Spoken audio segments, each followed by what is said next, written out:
Hi everyone, Steve. Welcome to the Audiophiles. This week, another edition of the Mobile Fidelity Analog Productions Audiophile Vinyl Roundtable and Discussion and News. I have two wonderful guests today. You'll get to see them right away. But if you haven't already, please subscribe to my channel. Hit that bell, click on it, subscribe. Lots of great guests to come. Lots going on. I think you'll be very, very pleased with some of the guests I'm going to be having on the next little while. So stay tuned for that. Fun one today, my weekly Mobile Fidelity Roundtable. Let's get to it. And also, if you're in Vancouver, British Columbia, come to the Hi-Fi Center here at 433 Carroll. Incredible hi-fi equipment. All your hi-fi needs, we'll take care of you. Come down and see what we have. Vancouver, British Columbia, 433 Carroll, Hi-Fi Center. So let's get to it. We'll see you on the other side of the Audiophile.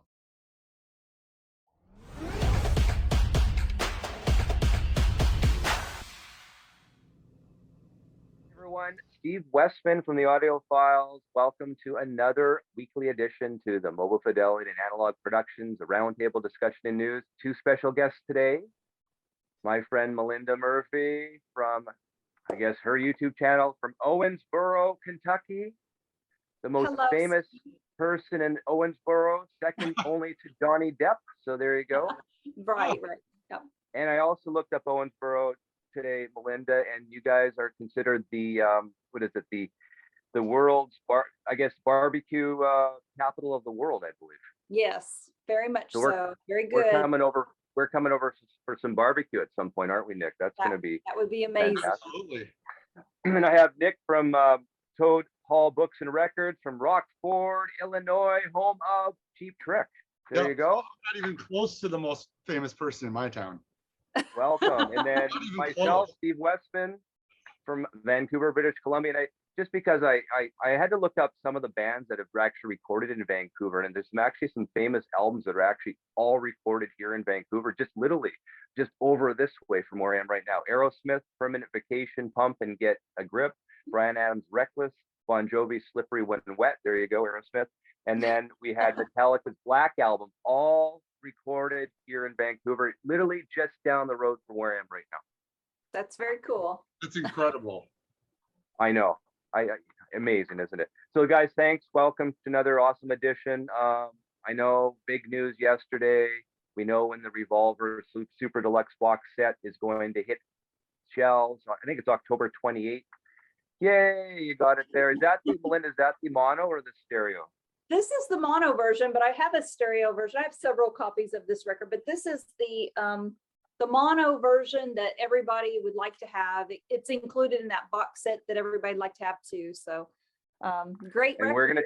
we're gonna talk about that. And Nick's been, I don't know, he's been MIA.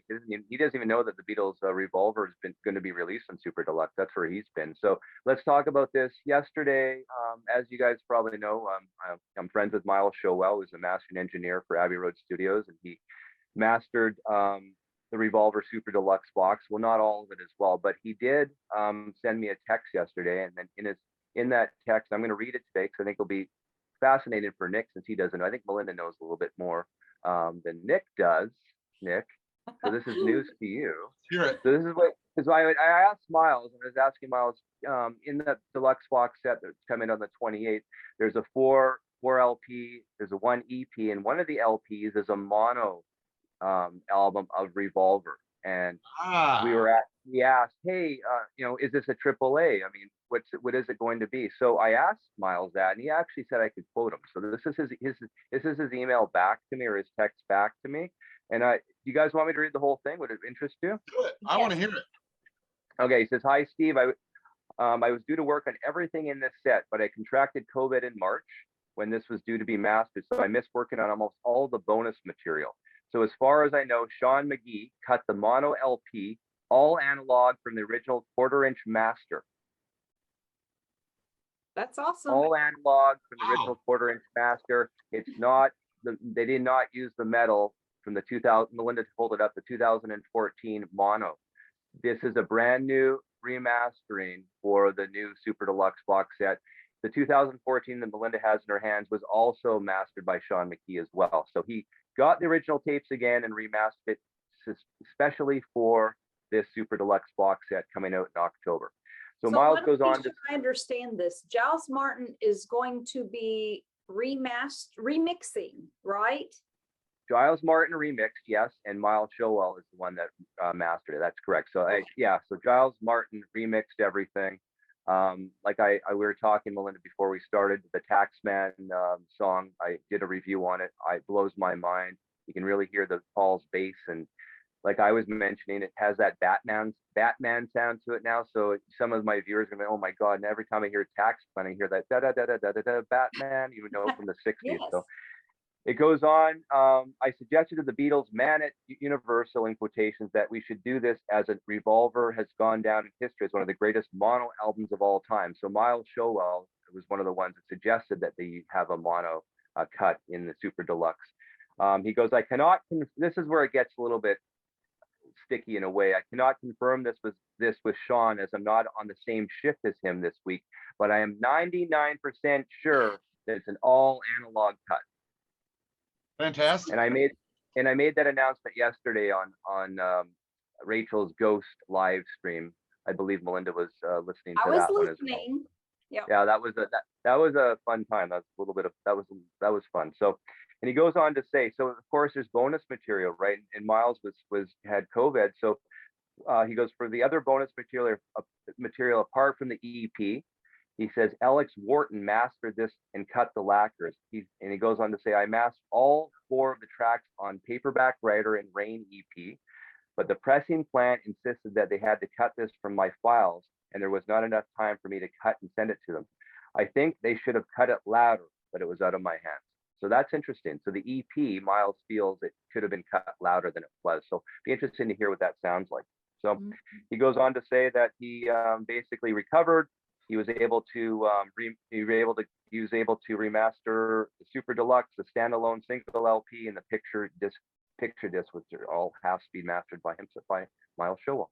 So that's for Miles, and he said I could quote him. So there you go. So can I ask? So Nick, what do you think? Question? Well, what are y'all ordering? What am I ordering? So there's 6. I gotta, as soon as the news came out, we had an order sheet come out. There's 6 versions. Obviously, 3 of them are CDs. And then for LPs, there's a single LP, like just a normal cut. Then there's the single LP with a tote bag that indie stores are going to get. It's a full-on record tote bag with the cover on it. It's only like an extra $5, so that might be worth picking up. And then, of course, the Super Deluxe that you were talking about. Then the CD, it's kind of the same, single CD, double CD, and then like a 5-disc. So I saw 6 already. I didn't see the picture disc, which is interesting. But I'm not surprised because they've done picture discs for all the others. So Melinda, you're asking which one are we going to buy? I mean, I already put my pre-order in for the Super Deluxe LP set. So that's where I'm at. And being Canadian, I talked about this at the top as well before we got on. It's a $300 Canadian box set for me here in Canada. Yeah, that's a lot. Yeah, I'm excited about it. I'm going to be placing my order. I'm sure I'll get the 4 LP set with the EP or the 45. So I'm sure that's what I'll end up getting. So. And then they made a point, Mike Esposito was on yesterday as well, and he was saying if it is a true AAA analog, I mean, the Revolver album could be worth as much as the entire box. That's true, because that 2014 mono record goes for a lot of money right now. They all do. So yeah. So that will be interesting. So I should find out probably next week. I am going to have Miles Showell on my channel for an interview just like this. Hopefully next week. He's trying to set some time aside for that. I'm going to be doing it like 1 a.m. my time, which is like 9 a.m. London time. So I'll be up late for that. Yeah, but I'm excited about that as well. Yeah. So another news, Nick and Melinda, we've got Pink Floyd Animals remix release. I think, does anyone know the date of that one? I wasn't able to look for that before we got on. I can find it. I know it's coming pretty quick. I think next week. Yeah. So it's next week. Okay. I'm assuming, Melinda, you got that on order? I've got it on pre-order. I can't wait. I have an original, but I'm curious to hear what the difference will be with this. I think the original sounds okay. I'm hoping this one even takes it up a bigger notch. So I'm excited to hear it. It's got a different cover. It's gonna have a new Yeah, cover. I know. That was kind of weird about it. The cover's so different. That's what threw me off a little bit about it. I But think it's great. And this is a good opportunity for Pink Floyd to really start to do what the Beatles did, go back and do them right. I'm not saying that the current issuances of the Pink Floyd they're not terrible, but they're far from, you know, AAA or audiophile quality. And it's a great opportunity for them to start to kind of follow suit and start raising the bar, which they need to do. I agree. I know a lot of people really like the reissues that are out right now of Pink Floyd. And I mean, I have Wish You Were Here, and it's probably the best copy of that album I have. But as far as Dark Side of the Moon or The Wall, I mean, the originals, I think, and especially with Dark Side of the Moon, there's several different pressings of that record that sound better than what's out right now, in my opinion, to my ears. I would agree with you. I would absolutely agree with you. But it's 2022. We should be able to cut a record better today than we did back then. So, you know, Exactly. obviously the Beatles do it. So why can't Pink Floyd, another gigantic band, you know, follow suit? So I'm hoping that's what we get out of this here in the coming weeks. Yeah. And more news before we start a little fun thing we have planned here for the viewers. Talked to Joe Harley, he's the producer for Blue Note, talked to him last night. There's some weird rumors on the forum that the John Coltrane's Blue Train release was going to be delayed. So Nick, I'm not sure, you probably ordered some at your store, correct? Yep.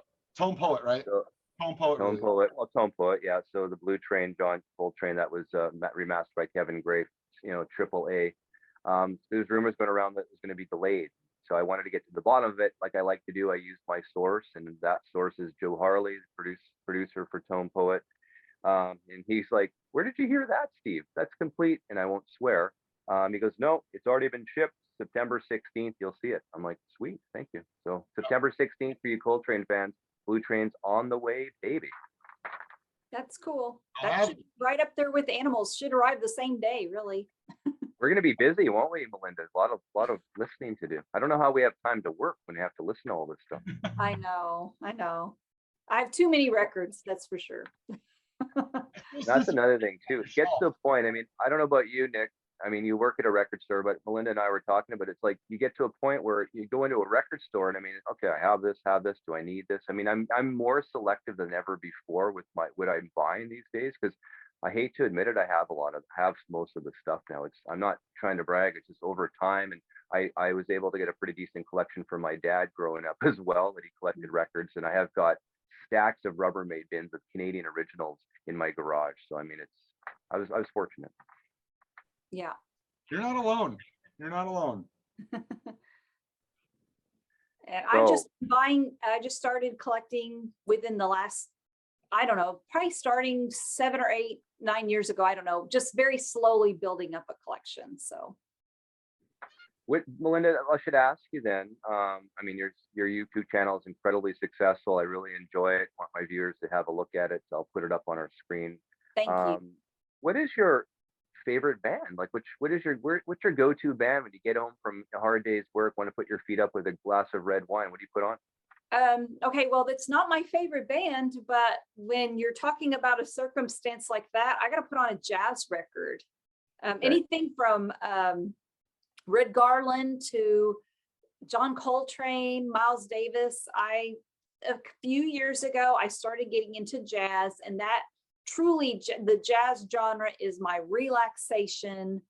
That's what I listen to. My favorite band, though, overall, is Van Halen. I've been a huge Van Halen girl since I was 11 years old.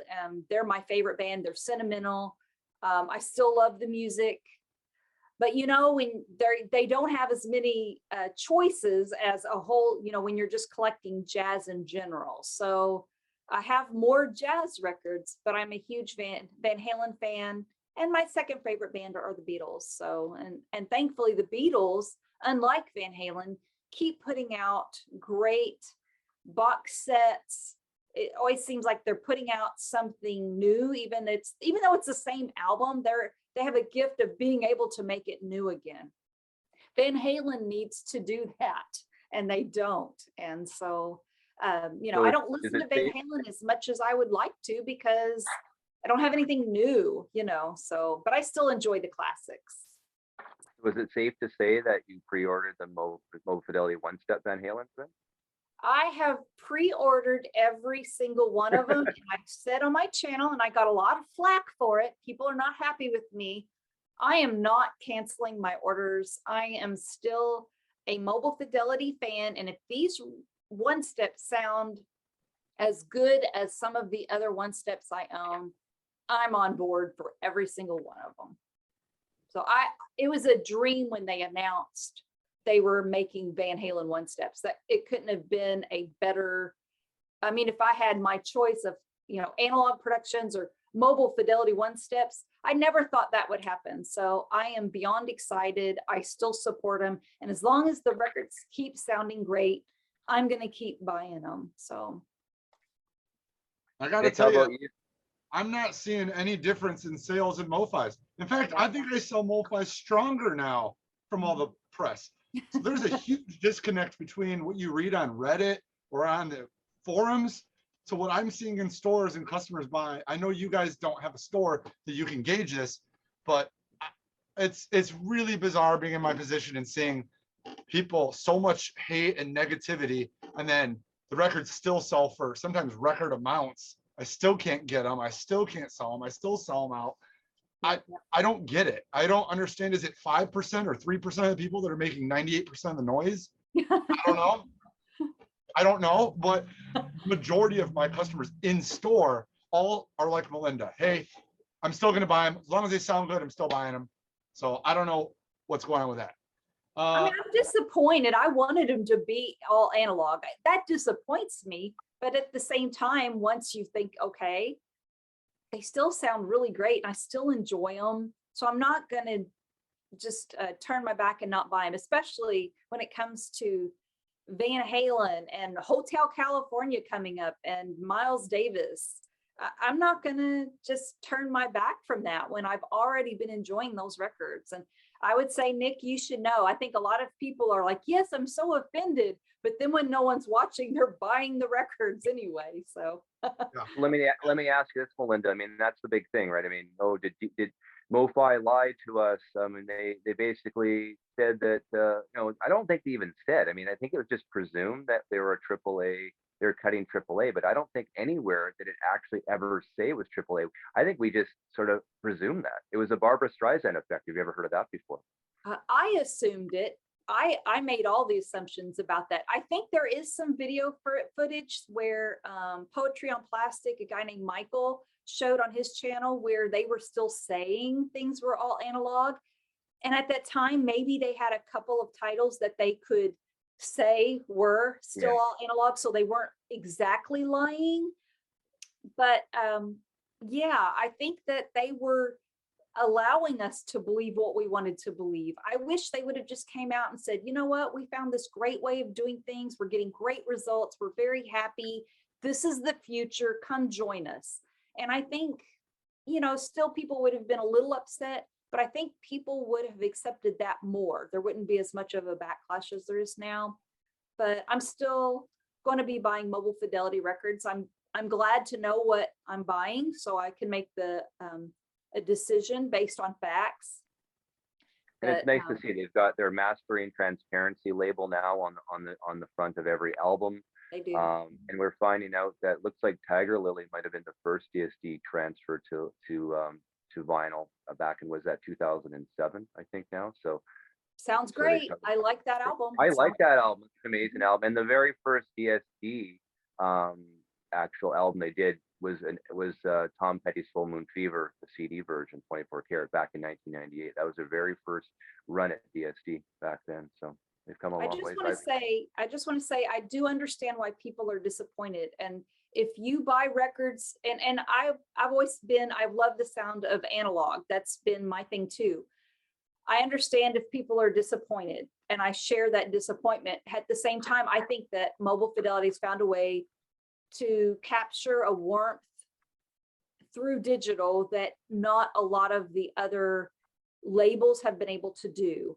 And so for that, I will still buy their records, but I understand people who don't want to, and I get that. So I want to be respectful of the people who disagree with me, because we can't all agree on everything. So they clearly misled. I think, Steve, you hit the nail on the head, that they didn't lie, but they definitely misled everyone, and that's not right. And I get why everyone's upset, as they should be. What can you say? But I think you're right. I think you nailed it on the head, Melinda. I think you got that. I think that's a good call. I think, they're not all going to agree with it. right. I was disappointed, just like you were, but yeah, do they still sound good? Are they still the best version you can get? Yeah. In most cases, not all cases. Yeah.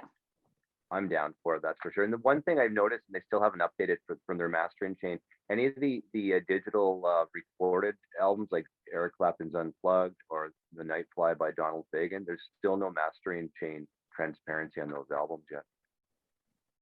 Still working on it. And here's another thing, Nick, the whole silver label thing, right? So it says, the silver label will say either, original master recorder or just mobile fidelity on the top. My question to both of you, I looked on the website. So Making Movies by Dire Straits.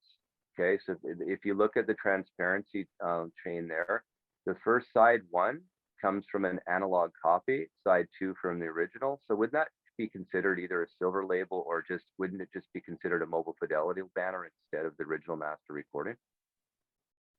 You'd think so. Thank you. Melinda, what do you think? I mean, at this point, I don't really know what the difference is. I mean, if they're doing digital for a lot of the titles, I used to differentiate the mobile fidelity sound lab from the original master recording, but now, I mean, I just don't really know. It's confusing. So that's why the silver label. That was the whole point of it. Hey, we couldn't get side 2 was digital. Side 1 was but you don't see any more new silver label stuff either. So that's why I'm confused at Making Movies. I've just got more confused. I probably just confused everyone again. If you read that, it's confused. You're absolutely right. Confused. I know. I'm confused. All right, let's move on from that. Enough of that. I mean, we know where we're at. I'm still gonna buy some mobile fidelity. Just not as much because of the costs here in Vancouver and Canada, but definitely, 1984, I'll be buying that album, Melinda. That's my favorite. I don't know how old I was, 13 when that came out. I had the cassette, so I have to get that one. Oh, that's such a great album. And it's one of the most sentimental records to me. It's just really special. So I'm definitely the very first Van Halen album in 1984, Women and Children First. Well, I could just go on and on. They're all fantastic to me. So you gave me the segue that I was waiting for. So here's where we're going to start. I'm going to start off 2 records. This is non-audiophile records, or 1 or 2, whatever you guys have right now. The reason why you have them, why you bought them, and the sentimental reasons why. Melinda, start. Go for it. Okay. It's a little bit of a long story for me, so please bear with me. But I'm going to be sharing, I'd already talked about Van Halen. I'm going to be talking about David Lee Roth's album, Eat 'Em and Smile. And originally, when it first came out, I didn't want to like it. I was mad at David Lee Roth. I blamed him for the breakup. I thought he got too big for his britches. Eddie did no wrong, in my opinion. I think he's perfect. So I blamed Dave. But, as much as I didn't want to like this record when it came out, it was so good. Yankee Rose, Ladies' Night in Buffalo, Tobacco Road. I mean, it was just a great record. So I have great memories of finally giving in, buying the cassette, hearing Yankee Rose at my high school dances, and really just enjoying every single song. So it has sentimental value in that regard. But what really clinches it for me is a wonderful memory I have a year after this album came out. I was in marching band, South Spencer Marching Rebels over in Indiana, and it was my senior year. It was the last time I was ever going to perform. We had made it to the state finals up in Indianapolis at the Indiana Hoosier Dome, And my sister was going to Indiana University at the time, and I didn't see her very often. And back then you couldn't just text each other. So my mom, through a long distance phone call with her, said she might be at the competition. I don't know. So anyway, we had our competition. I played tenor saxophone, and we got on the field, and it was just one of those moments I'll never forget. It was the perfect closing to being in marching band. We had the performance of a lifetime. We were on fire, and our poor insufferable band director, I'll never forget how animated and excited he was at the performance we were giving. It was just an incredible, everything was working out. Our formations were perfect. We sounded great. It was, I had goosebumps on my goosebumps. I knew we were killing it. And I could tell by the band director, he was so proud. We did not win. We didn't come in first place, but our music did. We scored first place for music. We came in third. And it was just a great way to end the marching band competition for my lifetime in high school. And it was a great feeling.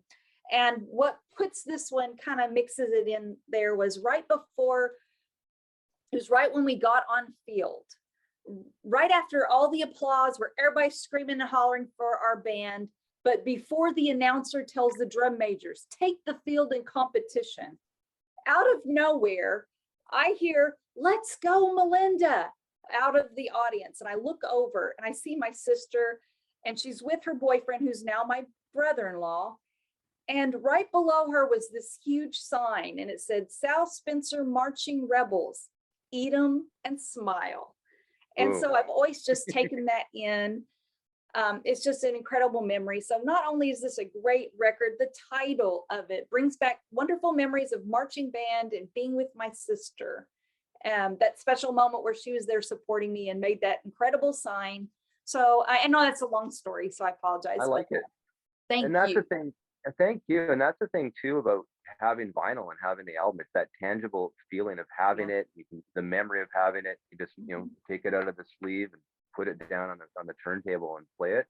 And that's the thing about streaming today. It just doesn't have that emotional impact. I feel you don't have the liner notes. You don't really. I don't think today's streamers, or if it's the younger people who aren't into vinyl, just into streaming, have those type of stories that we can tell. Absolutely. I agreed. I had the cassette. Back when I was in school, but this is so much better to be able to hold it up. It sounds better than it did in my car. I had a little cheap car, but yeah, it's just a great, wonderful memory that I will never forget. And that's a very sentimental record to me. No, I didn't. Nick, I don't know how we're going to beat that. Well, I'm gonna go. I have two. I'm gonna go right back to my even younger days, because I have a high school one too, but I'm not gonna be able to beat that story. So, and this is totally out of left field, because I don't know if any of you guys know, but I am a huge Devo fan. Oh yeah. I grew up a Devo fan. My parents were huge Devo fans. My parents were not hair metal people. I did not listen to that stuff growing up. They listened to a lot of the new wave stuff.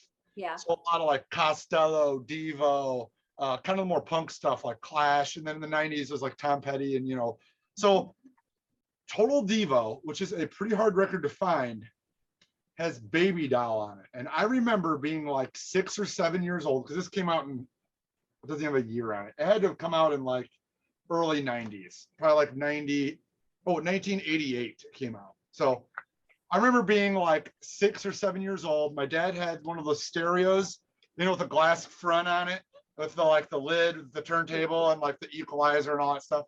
And we would just crank that song, and I would just jump on the couch to Devo. And I have seen Devo now, I don't know, 4 or 5 times on various tours where they do this whole album, that whole album. Like even to this day, my dad's best friend, like we all still go camping together, and like Devo is always like, there's an energy dome, or we talk about potatoes, or like whatever. Devo has always been a big part of everything I like and do, and it's just kind of kooky and not something that everyone's into. So this is Total Devo, just because it's hard to find. I think probably my favorite Devo record's probably the first one, Are We Not Men? But this one has that song that just goes back to when I was like 6. That got you that first taste of that artist that just hooked you. And just when I hear it today, I still feel like an 8-year-old, a 6-year-old jumping around on my dad's couch. So I had to go that direction, Melinda, because I can't beat your high school story. You guys That's you guys cool. put- Though. It's like time travel. It's like you go back to your childhood when you hear certain music. So Absolutely. yeah. That's a lot of pressure to put on me being last year. I mean, the cleanup position. So for me, I was 13 years old. I was born and raised in Winnipeg, Manitoba. So Melinda, if you live in Kentucky, Winnipeg, Manitoba is probably one of the coldest cities in all of Canada. It gets to 40 below in the wintertime. And that's Celsius, which is actually the same as Fahrenheit at that temperature. So it's exactly the same. So that's 40 below plus wind chill, sometimes minus 50. So I got my allowance, it's $20, got on the bus 40 below, wanted to buy my first couple of records with my allowance. This is 1986. I went to the local shop downtown and I was able, and I still have them. These are the ones from the day I went there. This is an original 1966 Canadian mono pressing of Revolver. Awesome. That was, I can't remember the price, but I had $20. So I had $20 for lunch, the bus, and these records, and to get home as well. So I bought that one, and then at the same time, and this, I treasure this one because it's Abbey Road. This is an original UK version of Abbey Road. It sounds fantastic. And if viewers don't know the difference, the UK has the little drainage sort of thing there on the cover where the US one doesn't, or at least the original US or Canadian ones that don't. So this is the original UK in mint condition. Love this album. It sounds incredible. So that's my little story. And it was minus 40. Brought these home, listened to them all night. It would have been a Saturday night, and was blown away by these two albums. I'm so jealous of your First Press UK, and I have a First Press US version. I think it has the drain on it. Okay. But yeah, I think so. But Some the of UK some one of them, was some of them don't. I know that. Maybe it's the Canadian one that doesn't have the drain. Maybe the US one does. I know I have a Canadian one that definitely does not have the drain. So yeah. Anyways, so yeah, I can't beat those stories. But that was my little thing. I had $20, and that's what I got. Bus ride That's what you there do. and back, lunch, and and 2 Beatles records. Yeah, very nice. That's a great deal to get 2 of those. And now you still have them. You didn't get rid of them. That's very cool. Still have them, that's for sure. So those are our sentimental picks. And then I wanted to also talk about some of your favorite best sounding non-audiophile albums, maybe 1 or 2 that you guys have in your collection that you just think sound incredible. You wouldn't even have to buy a MOFI edition or an AP edition, and you would just keep it to the one that you have. So Melinda, go. Okay. This one is one that you could find in dollar bins. It's not an expensive record. Let me pull it out here. You might be, well, honestly, Steve, this is kind of cool for you because this artist is Canadian, incredible singer-songwriter. This album came out in 1976. It's an original, it's cheap, very affordable, and yet it is so dynamic. Gordon Lightfoot's Summertime Dream. Beautiful. This record has that song, the Edmund Fitzgerald, on it. And of course, the acoustic guitars are beautiful. The guitar playing in Edmund Fitzgerald is very eerie. His voice is up front. It is crisp. It is clear. And I have a pretty big room, which I know that's a no-no, where I listen to music most of the time. But this album, it's a 1976 first pressing on this wonderful Brown Reprise label. It sounds incredible. I can't imagine it sounding better. It's just a great sounding record. I don't know if it's everybody's style. You got to be my age or older to maybe appreciate Gordon Lightfoot. But I just think this record sounds amazing. So I stand by that. It's really cheap. I got a really clean copy of it. I say if you ever see that one and you just want something to blow your mind on the turntable, pick that one up. So, And not paying audiophile prices for it either. So that's a really definitely good not. It sells well. Nick. I pick them up every Nick. time I get them. Okay. So this one, I got to bring a little bit of something different to the table, right? Always try to. So this is a 2013. It is a 2 LP. And I think a lot of people pass this one over because they think, it's not my genre. I'm not really into dance music. Everyone should probably listen to the last Daft Punk, Random Access Memories. Yep. It's such a departure from the rest of their catalog. And it's something, it's I don't have it. it's a little ambient, it's a little dancey. They got guests on here. There is some electronic. It's like this is not only is the record really good because it appeals to a wider audience, and I think it's their best album and their final, but it sounds dang good on 2 slabs, 180 gram. I stand by saying this record sounds really good. It should be, everyone's got to at least check it out. Play it front to back. I know Get Lucky was the big hit on it, but the rest of the record is very good. I write MOFI letters all the time saying they should do it to take it to the next level, but really for a standard press 180 gram, you will be impressed with what you get. How much is it at your store if you were to buy it there? 30, 38, 37. So That's a good deal. like 40 something Canadian, 45. That's a good deal. I like that you converted Canadian for me. I appreciate that. So that's one thing I do in my channels. I try to keep it Canadiana. So I'm going to still do this. And I'm sure you've heard of this record before, but there's a story behind it. This is obviously Steely Dan Asia. But if you look here, special edition, what's it say here? Limited edition colored vinyl. So this is for the Canadian market. It's red. It was mastered by Bernie Grundman. You can pick these up for still cheap, $20 to $30 Canadian in my market as well. And as good as the original Steely Dan Asia, which I own as well. And of course you get the bonus that it's the color disc as well. So, I mean, I'm excited that I think eventually we're going to see the UHQR version of Asia through Analogue Productions. So that will be nice to have a copy of that when it eventually comes out. I'm not sure when that date will be, but hopefully we'll see that at some point in the next year or so.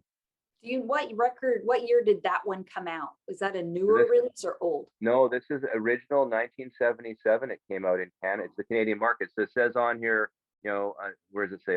Willowdale, Ontario, manufactured by, of Canada, Victoria Park, Willowdale, Ontario. So strictly for the Canadian market. That's really cool. Yeah, that's very unique. Very nice. Yeah, and it sounds great. Like I said, mastered by Bernie Grundman. I think people sleep on imports, at least in my area, all the time. I don't know about you, Melinda. Maybe you see this a little bit, but I actually, the records I brought were a German reissue and a French reissue because I wanted to talk about non-audiophile records that sound really good. And you can pick these up usually in America for a couple bucks more than the regular version. But the plating and the pressing of the German records, I mean, they're just, with that Gemma on the label, they sound so much better than the ones we got in America. And I think a lot of people sleep on that, I think that's an easy thing to pick up on. Oh, it's an import. It's $2 more than the American version. It's going to sound twice as good. Yeah, Not always. sound good. Mm-hmm. Okay, one more each, Melinda. Go. Let's see another one. Okay, so what is the one step that everybody wishes they would have bought? Well, for me, it was Santana's Nebraska's, obviously. Yes, but for $2,000, you're probably not going to buy it, right? So Nope. I say if you're wanting a great sounding Abraxas, this came out in 2020. It's the 50th anniversary, cut and mastered and cut by Kevin Gray, and it sounds fantastic. It's a great sounding version. Now, I don't know if it sounds as good as the Mobile Fidelity one step, probably not, but when you compare the prices, this sounds really, really good. And I have an original to compare it to. This one will blow your mind. It sounds fantastic. So Kevin Gray, you can't go wrong. And you'll save yourself a bunch of money if you're not going to buy that Mobile Fidelity one step. So that's a great sounding one for me. And I don't know if you can find it in record stores. Nick, you could probably tell us a little more about that. But it was a couple of years ago. And so on Discogs, it's starting to climb in price, obviously not like the one step has, but it's getting a little pricier because people have realized how great that 50th anniversary record sounds. So Nick, is that something that someone can find in your record store now, or is that come and gone? I think they're come and gone. Yeah. I remember having those, but I haven't seen them in a little bit because it has that big memorable sticker on it. I remember seeing that. Yeah. So Melinda, is that a AAA you figure? From what I could tell on Discogs, I assumed it was. From everything I had read, it was cut from the analog tapes. Kevin Gray, coherent, but I'm not 100% sure, but I think it was at the time. My understanding was it was an analog. Of course, now I question everything. When someone says it was cut from analogs, like, really? Well, I'm gonna actually, I'll ask Kevin. I'm gonna ask them after this. And I'll get this. That's interesting. Yeah. Well, that's fascinating. Now I have to buy that one, Melinda. Thank you for spending my money. Yeah. She just saved you 1,900. I was never gonna buy. I was never gonna buy. I remember when Braskus came out. I'm like, I have time for it. It's a $100 record US, and this is what 2016, and I don't know. I just didn't really pay much attention to it. Man, am I kicking myself? I mean, hindsight's what it is, but I'd rather have bought Apple stock in 2016 than the Braskus record. So that's okay. Yeah. Yeah, definitely. You don't want to buy records. I say I don't buy records as investments. It's not a smart investment. No. Okay, Nick, one more for you. Well, again, I was going on to the all the different imports. These showed up in the mail today. So even I, as a record store owner, I'm buying records, right?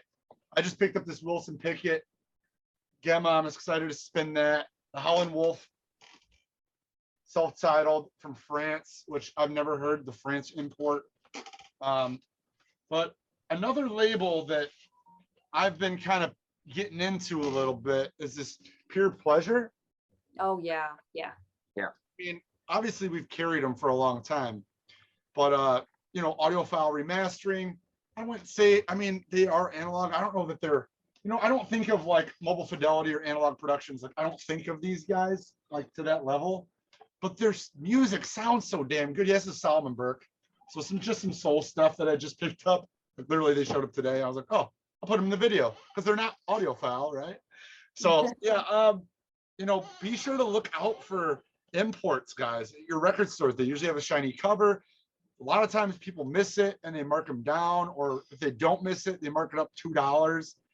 It's probably going to sound better than the other version you were looking for. The cover, obviously, they're usually a little flimsier, but keep an eye out for those imports. They're usually a good pickup. I agree with you, Nick. I just recently bought a Sonny Rollins record, just a French pressing, because it was so clean, and it's hard to find old jazz records that are clean and reasonably priced. And it's a great sounding record. So yeah, I agree.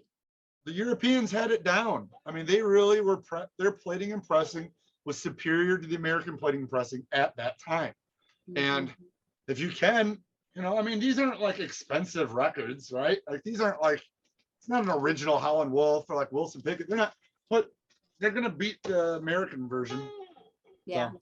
So that's more or less what I had. You're speaking imports. I mean, for me, these aren't imports, but to you guys, they would be. I can keeping it all in Canada here. This is an original Canadian version. I have this vinyl's in mint, and it sounds incredible. This is Willie Nelson Stardust, mastered by Bernie Grunman. And I mean, the vinyl here that I have, honestly, this is Canadian. It's absolutely perfect. And it sounds incredible. I know I think Analog Productions has a version of this as well, which I don't have, but again, this one mastered by Bernie Grunman. I'm not a huge Willie Nelson fan, but this is by far my favorite Willie Nelson album. I can listen to this one, basically no problem at all. Every song is incredible. I agree. And this is from Canada, Melinda. I agree. It's gorgeous. I have the Analog Productions version. I have the Mobile Fidelity version. I'm a huge fan of that album, and I'm sure an original would sound fantastic, especially when it's from Bernie Grunman. Yeah. So. And it's clean too. It's clean vinyl, and obviously original. So yeah, I was really happy to have that one as well. So yeah. So guys, thank you so much for taking the time out of your day to join me today on the audio files. And I want to have you back. I hope. Let's do Yeah, this I'd again love with to your come back. team. Thank you for having me. Absolutely. Yeah, well, have a wonderful rest of your day, and it's so another weekend upon us. So stay safe. And Nick, spin some vinyl. Melinda, get that barbecue going. I mean, and we live in the barbecue capital of the world. So what's on the agenda? What are you going to be barbecuing this weekend?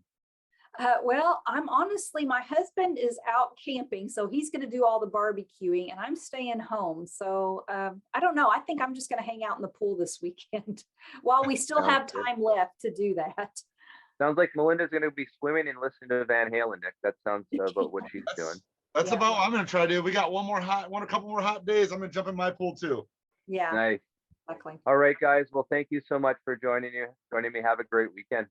All Thanks. right. Thank you.